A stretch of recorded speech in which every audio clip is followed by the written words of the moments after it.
இன்னைக்கு உலகத்துல America, Russia, சீனாவை போல முப்படைகள்ல இருந்துமே அணு ஆயுத தாக்குதல் நடத்தக்கூடிய நியூக்ளியர் ட்ரைடு கண்ட்ரியா இருக்கக்கூடிய இந்தியா 1947ல பிரிட்டன் கிட்ட இருந்து சுதந்திரம் வாங்கினதுக்கு அப்புறம் இந்தியா எப்படி நியூக்ளியர் டெக்னாலஜியை டெவலப் பண்ணாங்க, மேலும் இந்தியா எப்படி தன்னுடைய முதல் அணுகுண்டை உருவாக்குனாங்க, பல தடங்களை கடந்து எப்படி அதை சோதனை பண்ணாங்க, இந்தியாவுடைய ஃபர்ஸ்ட் நியூக்ளியர் டெஸ்ட்டை உலக நாடுங்க எப்படி பார்த்தாங்கன்றத பத்தியும் பார்ப்போம். வாங்க வீடியோக்குள்ள போலாம். ஒட்டுமொத்த உலகமும் ரெண்டு அணியா பிரிஞ்சு போர் நடத்திக்கிட்டு இருந்த செகண்ட் வேர்ல்டு வார் உச்சத்துல இருக்க போகும்போது அமெரிக்கா பல பில்லியன் டாலரை செலவு பண்ணியும் அதே மாதிரி பல ஆயிரம் விஞ்ஞானிகளை வச்சு அணுகுண்டை உருவாக்குறதுக்கான மேன்ஹாட்டன் ப்ராஜெக்ட் நைட்டு பகலா செஞ்சுக்கிட்டு இருந்தாங்க. அமெரிக்கா மேன்ஹாட்டன் ப்ராஜெக்ட் மூலமா தான் உருவாக்குன அணுகுண்டுங்களை செகண்ட் வேர்ல்டு வாரோட இறுதியில ஜப்பானோட ஹிரோஷிமா நாகசாகி மேல பயன்படுத்தி ஜப்பான் நாட்டை சரணடைய வச்சாங்க. அது வரைக்கும் உலகத்தோடைய ராணுவ வரலாறு பார்க்காத சக்தி வாய்ந்த ஆயுதமா இருந்த அணுகுண்டுங்களை உலகம் முழுக்க மக்கள் பயத்தோட பார்த்தாங்க. ஆனா உலக நாடுகளோ அமெரிக்காவுக்கு போட்டியா அணு ஆயுதங்களை உருவாக்க ஆரம்பிச்சாங்க. அமெரிக்காவுக்கு அடுத்தபடியா சோவியத் ரஷ்யா அணுகுண்டு சோதனை பண்ண, அதுக்கப்புறம் அமெரிக்காவுடைய கூட்டாளி நாடுகளான பிரிட்டன், பிரான்சுமே அணுகுண்டு சோதனை பண்ணாங்க. 200 வருஷம் பிரிட்டனுடைய காலனி ஆட்சியில படாத பாடுபட்ட இந்தியா சுதந்திர வாங்கினப்ப அணு ஆயுதங்களை உருவாக்கணும்ன்ற எந்த எண்ணமும் இல்லாம தான் இருந்தாங்க.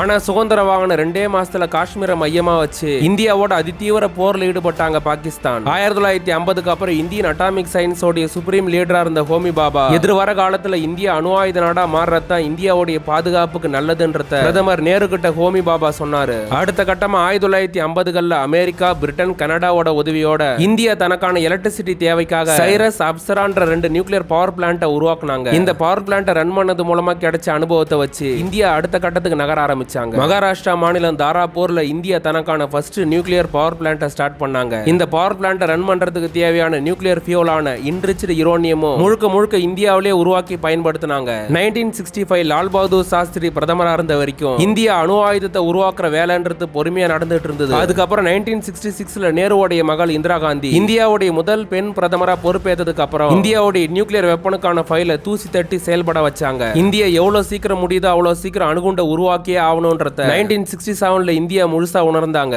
1962ல எல்லை பிரச்சனையை காரணம் காட்டி இந்தியா மேல போர் தொடுத்த சீனா லடாக்கோடைய அக்ஷய்சின் பகுதியை அத்துமீறி ஆக்கிரமிச்சாங்க. அடுத்த கட்டமா 1967ல சிக்கிமோடைய நாதுலா பாஸ் பகுதியில சீனாவுடைய பீப்பிள் லிபரேஷன் ஆர்மி அத்துமீறி ஆக்கிரமிக்க முயற்சி பண்ண இந்தியாவுக்கு சீனாவுக்கு நடுவுல சிக்கிம் போர் தொடங்குச்சு. இந்த போர்ல சீனா வீழ்த்தி சிக்கிம் பகுதியிலிருந்து பின்வாங்க வச்சாங்க இந்தியா. சிக்கிம் வாருக்கு அப்புறம் இந்திய பாதுகாப்பு துறைக்கும் அணுசக்தி துறைக்கும் பிரதமர் இந்திரா காந்தி முக்கியமான சில உத்தரவுகளை பிறப்பிச்சாங்க. அக்டோபர் மாசம் 1964 சீனா தன்னுடைய ஜின்ஜியாங் பகுதியில் அணுகுண்டு சோதனை பண்ணி ஒரு அணு ஆயுத நாடா உருவெடுத்தாங்க. நம்மளோட எல்லையை பகிர்ந்துட்டு இருக்க பாகிஸ்தானோட 10 மடங்கு அதிக ராணுவ பலத்தை வச்சிருக்க நாடான சீனாவை எல்லா வகையிலும் நாம சமாளிக்கணும்னா நாமளும் ஒரு அணு ஆயுத நாடா மாறணும்ன்றத முழுசா உணர்ந்திருந்த பிரதமர் இந்திரா காந்தி அடுத்த 5 வருஷத்துக்குள்ள இந்தியா அணுகுண்டு சோதனை பண்ணியே ஆகணும்னு சொல்லி பாதுகாப்பு துறைக்கு உத்தரவுகளை பிறப்பிச்சிருந்தாங்க. இந்தியா அணுகுண்டு தயாரிப்புல தீவிரமா ஈடுபட்டு இருந்த அதே சமயத்தில் தான் உலக வல்லரசான அமெரிக்கா உட்பட பல நாடுகள்லாம் ஒன்னு சேர்ந்து 1968ல ஒன்னு சேர்ந்து அணு ஆயுத பரவல் தடை சட்டத்தை கொண்டு வந்திருந்தாங்க.